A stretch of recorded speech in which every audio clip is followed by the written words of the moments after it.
There was a moment in history when one empire held so much gold that the world outside could not believe it was real. That empire was Mali, and its king was known as one of the wealthiest rulers. In history, this was the reign of Mansa Musa.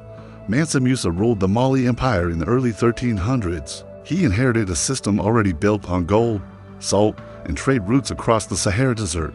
But under his rule, that system reached its peak. He was not just a ruler. He was a strategist who understood how to expand influence through wealth, diplomacy, and control of trade networks. Mali controlled some of the richest gold regions in the world at the time. Gold moved through the empire in massive volume. Salt, ivory, and textiles flowed across connected trade routes linking West Africa to North Africa and beyond.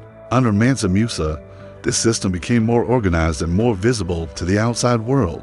Wealth was not just stored, it was displayed, and that display would become legendary.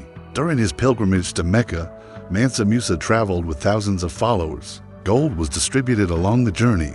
Cities he passed through experienced sudden inflation due to the volume of wealth entering local economies. His journey spread awareness of Mali across North Africa and beyond. For many outside the continent, this was the first time they realized the scale of African wealth systems. At its height, Mali was not only wealthy, it was stable, structured, and culturally advanced. Cities like Timbuktu and Gao became centers of trade, learning, and communication.